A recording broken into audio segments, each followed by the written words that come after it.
स्वागत है बच्चों, क्या हालचाल। आई होप आप लोग चकाचक ज़बरदस्त और मस्त होंगे। आज का ये वीडियो बीबीएम के उन विद्यार्थियों के लिए इम्पोर्टेंट होने वाला है जिनका एमजे पेपर पॉलिटिकल साइंस से। यस दोस्तों, पॉलिटिकल साइंस वाले स्टूडेंट जो भी है वो वीडियो को शुरू से लेकर अंत तक जरूर देखिएगा। तो आइए स्टार्ट करते हैं। कल आप लोग का एग्ज़ाम है कि नहीं, एक बार कॉमेंट कीजिए। तो यस सर लिखिए, यस सर।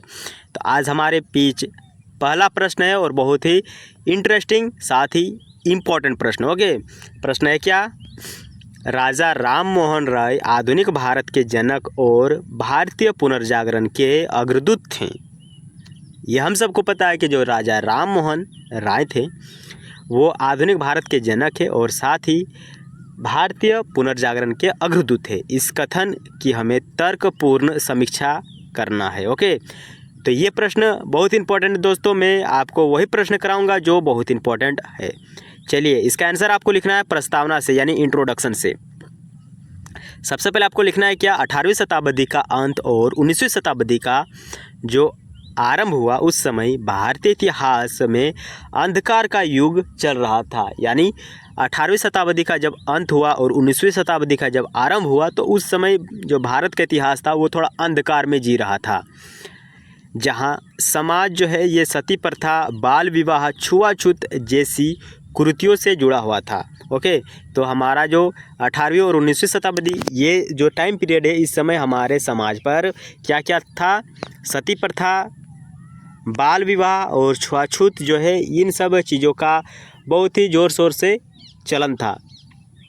ऐसे समय में राजा राम मोहन राय का उदय हुआ। उन्होंने भारतीय समाज को मध्यकालीन जकड़न से निकालकर आधुनिकता की ओर मोड़ा, इसलिए उन्हें भारतीय पुनर्जागरण का जनक हम कहते हैं। साथ ही आधुनिक भारत का तारा भी हम उनको कहते हैं। तो राजा राम मोहन रॉय को हम किन किन नामों से जानते हैं?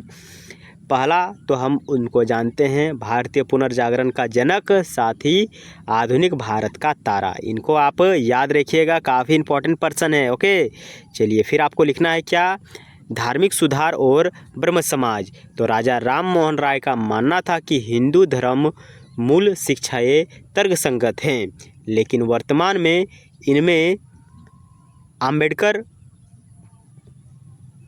आडंबर भर गए हैं। आडंबर मतलब क्या होता है? थोड़ा सा जैसे होता है ना, ओल झोल, एकदम ओल झोल भर गया है। तो हमारा हिंदू धर्म कुछ इस प्रकार ही है, पूरा आपको ओल झोल देखने को मिलता है। इसमें हमें एक शब्द देखने को मिलता है राजा राम मोहन रॉय के द्वारा, एकेश्वरवाद। क्या? एकेश्वरवाद। उन्होंने एक ईश्वर की पूजा पर जोर दिया। तो एकेश्वरवाद का मतलब क्या होता है? एक ईश्वर की पूजा करे और मूर्ति पूजा का कड़ा विरोध किया, क्योंकि मूर्ति पूजा में क्या होता है? जानवरों की बलि दी जाती है, लोगों को बहुत ही ऐसे दर्द सहने पड़ते हैं। मतलब नहीं देखते हैं हम लोग के गांव में भक्ता पूजा देखे कि नहीं? भक्ता पर्व कौन कौन देखे हैं? एक बार कमेंट कीजिएगा। तो लोगों को कितना प्रॉब्लम होता है बताइए तो उन सब चीज़ों को करने से। तो एकेश्वरवाद पर राजा राम मोहन राय ने जोर दिया और मूर्ति पूजा का विरोध किया। ओके, तो मैं चाहता हूँ क्या कि ये जो वीडियो देख रहे हैं, एक बार आप लोगों से मैं पूछना चाहता हूँ कि आप लोग बोकारो से हैं या फिर धनबाद से हैं? एक बार बी या फिर डी लिखिएगा। B for Bokaro, D for Dhanbad. जल्दी से आप लोग कमेंट कीजिए, बोकारो या फिर धनबाद। मैं जो कि बोकारो से हूँ, आप लोग कहाँ से, एक बार कमेंट जरूर कीजिएगा। उसके बाद ब्रह्म समाज। ब्रह्म समाज की स्थापना 1828 में हुआ है। दोस्तों, मेरा जो कि फीवर है बहुत ही, उसको क्या बोलते हैं, बहुत ही बहुत ही, अरे यार समझ में नहीं आ रहा क्या क्या जो बोल रहा हूँ ना, बहुत ही मतलब टेम्परेचर वाला। ओके, और कुछ नहीं तो टेम्परेचर वाला ही समझ लीजिए। लेकिन बुखार हुआ है। आप लोग को बीच बीच में कुछ जैसे नहीं सर्दी होता है और नाक का जो लिक्विड होता है उसको हम पीछे खींचते हैं, वैसा सब सुनने में आएगा, देख लीजिएगा। तो ब्रह्म समाज की स्थापना 1828 में हुआ। इसकी स्थापना कर उन्होंने समाज को अंधविश्वासों से दूर करने और उपनिषदों की वास्तविक शिक्षा को अपनाने का संदेश दिया। तो ब्रह्म समाज की स्थापना किसने किया? राजा राम मोहन रॉय ने। कब किया? 1828 में किया। और ब्रह्म समाज में उन्होंने समाज की जो अंधविश्वास था उसको दूर किया, साथ ही उपनिषद में जो शिक्षा दी गई है उसका सही मतलब बताया। फिर तर्कवाद। उन्होंने कहा कि किसी भी धार्मिक परंपरा को सिर्फ इसलिए नहीं मानना चाहिए क्योंकि वह पुरानी है। ओके, हम लोग क्या करते हैं, पूजा पाठ करते हैं। क्यों करते पूजा पाठ? क्योंकि हमारे पूर्वज लोग पूजा पाठ करते आ रहे हैं। तो राजा राम मोहन राय कह रहे हैं क्या कि हमें धार्मिक परंपरा को इसलिए नहीं मानना चाहिए क्योंकि वो बहुत पुराना है, बल्कि उन्हें तर्क की कसौटी पर कसना चाहिए। हमको तर्क करना चाहिए कि हम लोग जो पूजा कर रहे हैं आखिर ये क्यों कर रहे हैं और इससे हमें क्या प्रॉफिट है। ओके, तो तर्क के साथ हमें जो कि पूजा पाठ करना है। फिर दोस्तों हमें यहाँ देखना है सामाजिक सुधार और सती प्रथा का अंत। राजा राम मोहन राय ने सामाजिक सुधार लाया और फिर सती प्रथा जो था इसका अंत किया। तो समाज सुधार के क्षेत्र में उनका सबसे बड़ा योगदान सती प्रथा जैसे अमानवीय परंपरा को समाप्त करना था। सती प्रथा मतलब क्या होता था कि किसी भी औरत की जब पति मर जाता था तो उस औरत को भी अपनी जान खोना पड़ता था, यानी उसको भी ऐसा कुछ काम करना पड़ता था जो कि उसका जान चल जाता। ओके, तो काम मतलब क्या, जलना पड़ता था या फिर अदर कोई जो एक्टिविटी है किसी भी प्रकार उसको मरना है, तो इसको कहते हैं सती प्रथा। तो सती प्रथा विरोधी आंदोलन चलाया गया। अपनी भाभी के सती होने के हृदय विदारक घटना के बाद, यानी उसकी जो भाभी थी उसको सती प्रथा का दुख झेलना पड़ा, सती उसको होना पड़ा, यानी उसका भाभी जो है उसको भी सती प्रथा का जो कि सामना करना पड़ा। बाद के तो सती प्रथा के घटना के बाद उन्होंने इसे शास्त्र सम्मत हत्या करा दिया। फिर कानूनी सफलता, उनके निरंतर प्रयासों और तर्कों के कारण 1821 में तत्कालीन governor general Lord William Bentinck है, उन्होंने इसको एक कानून बना दिया कि अब सती प्रथा जो कि पूरी तरह से बैन होने वाला है। तो सती प्रथा को बैन करने का श्रेय किसको जाता है? विलियम बेंटिक के साथ हमारा जो राजा राम मोहन राय है उन्होंने इसका अंत किया। ओके, तो वैसे मेरा तबीयत ख़राब था, फिर भी मैं आप लोग के बीच क्लास लेके आया हूँ, तो थोड़ा सा जो कि आप समझिएगा और इस वीडियो के प्रति अपना कर्तव्यों को निभाइए। हमारे चैनल को सब्सक्राइब कीजिए, वीडियो को लाइक कीजिए और कमेंट ज़रूर कीजिएगा, ताकि हमारा जो ये चैनल है, छोटा सा चैनल जो है, आप लोग के सपोर्ट से इतना दूर आया है। और एक बार सपोर्ट कीजिए, आप हमें ज़रूर मोनेटाइज करा दीजिए। फिर दोस्तों हमें स्त्री शिक्षा और अधिकार के बारे में देखना है।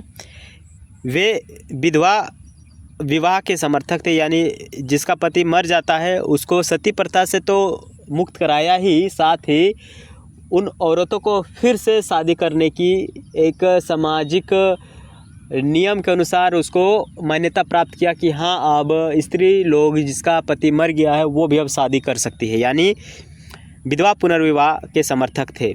और महिलाओं के लिए संपत्ति के अधिकार की वकालत की, यानी अगर एक परिवार में 4 भाई है और एक बहन है तो उस बहन को भी संपत्ति मिलेगा। ओके, फिर शिक्षा और पत्रकारिता में योगदान। वे जानते थे कि बिना आधुनिक शिक्षा के भारतीयों में चेतना नहीं आ सकती है। जब तक कोई आदमी शिक्षित नहीं होता है तब तक वो किसी भी चीज़ को अच्छा से समझ नहीं पाता है। तो पाश्चात्य शिक्षा मतलब पश्चिमी शिक्षा, जो अंग्रेज लोगों का शिक्षा था ना, इंग्लिश, उसको, और भी उसमें बहुत सारा इंक्लूड होता है, इसी को हम कहते हैं क्या, पाश्चात्य शिक्षा। उन्होंने संस्कृत शिक्षा के साथ साथ अंग्रेजी विज्ञान और गणित की शिक्षा का समर्थन किया। उन्होंने 1817 में कोलकाता में हिंदू कॉलेज की स्थापना में महत्वपूर्ण भूमिका निभाई, यानी हमारे कोलकाता में एक कॉलेज खुला जिसका नाम था क्या,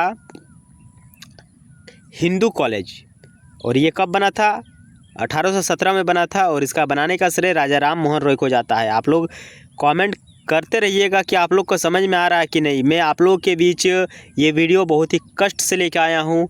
ओके, फिर अगला है भारतीय पत्रकारिता के जनक। उन्होंने संवाद कौमुदी जो कि बंगाली भाषा में लिखा गया था, साथ ही मिरात उल अखबार जो कि फ़ारसी भाषा में था, जैसे पत्रिकाओं के माध्यम से जनता तक अपने विचार पहुंचाने और प्रेस की स्वतंत्रता के लिए संघर्ष किया। तो इसको याद रखिएगा। जो हमारे राजा राम मोहन रॉय है, उन्होंने 2 पत्रिकाओं का प्रकाशन किया था, एक था संवाद कौमुदी और एक था मिरात उल अखबार। तो मिरात उल अखबार फ़ारसी भाषा में था, जबकि संवाद कौमुदी जो था ये बंगाली भाषा में था। फिर हमें अंतर्राष्ट्रीय और राजनीतिक दृष्टिकोण भी समझना है कि राजा राम मोहन रॉय ने न केवल भारत में ही बल्कि वैश्विक स्वतंत्रता की भी बात की। उन्होंने मुग़ल साम्राज्य के पेंशन संबंधित समस्याओं के लिए इंग्लैंड की यात्रा की, यानी मुग़ल जो साम्राज्य थे, वहाँ के जो राजा थे, उन लोगों को पेंशन मिलना चाहिए, इसके लिए उन्होंने इंग्लैंड तक यात्रा की, जहाँ उन्हें राजा की उपाधि मिली। तो राजा राम मोहन राय को राजा की उपाधि क्यों मिली? क्योंकि वो मुग़ल के लिए पेंशन की मांग कर रहा था कि मुग़लों को पेंशन मिलना चाहिए। ओके, तो इसीलिए उसको राजा की उपाधि मिली। वे भारत में प्रशासनिक और न्यायिक सुधार के पक्षधर थे। तो वो चाहते थे कि हमारे भारत में प्रशासनिक सुधार हो और न्यायिक सुधार हो। चलिए, अब हमें निष्कर्ष लिखना है। निष्कर्ष में हमें लिखना है क्या? राजा राम मोहन रॉय ने भारतीय समाज में लुप्त चेतना को जगाने का काम किया। उन्होंने पूर्व भारतीय परंपरा और पश्चिमी यानी आधुनिक विज्ञान के बीच एक बेहद संतुलन बनाया। उनके द्वारा बोए गए सुधार के बीजों ने ही आगे चलकर भारतीय राष्ट्रीय आंदोलन का मार्ग प्रशस्त किया। यानी उन्होंने जो काम किया उसी के चलते भारतीय राष्ट्रीय आंदोलन आगे बढ़ा। वे वास्तव में आधुनिक भारत के प्रथम पथ प्रदर्शक है। पथ मतलब रास्ता दिखाने का सबसे पहले श्रेय जाता है तो राजा राम मोहन रॉय को जाता है। ओके, तो इसके साथ हमारा जो कि प्रश्न समाप्त हो गया दोस्तों। अब थोड़ा सा मैं रेस्ट चाहता हूँ, क्योंकि फीवर के चलते डॉक्टर ने मुझे बेड रेस्ट थोड़ा सा करने के लिए बोला है। तो आप लोग को एक वीडियो देना मैं ज़रूरी समझा, इसलिए ये वीडियो मैं आप लोग के बीच लेके आया हूँ। अब उम्मीद करता हूँ कि आप लोग को ये वीडियो अच्छा लगा है, और अगर नहीं भी अच्छा लगा है तो फिर भी बेस्ट ऑफ लक दोस्तों। अपना एग्ज़ाम दीजिए और अच्छा से तैयारी कीजिए। Okay, bye bye. कल मैं अगर अच्छा रहा तो मैं फिर से आप लोग के बीच वीडियो लेके आऊँगा। आप देख सकते हैं हमारे चैनल पर 1-1 घंटा 2-2 घंटे का वीडियो है, बट ये अभी तक का सबसे शॉर्टेस्ट वीडियो है हमारा, क्योंकि तबीयत थोड़ा सा ख़राब है दोस्तों, इसीलिए मैं आप लोग के बीच आज कम ही वीडियो जो कि लेके आया हूँ। Okay, bye bye.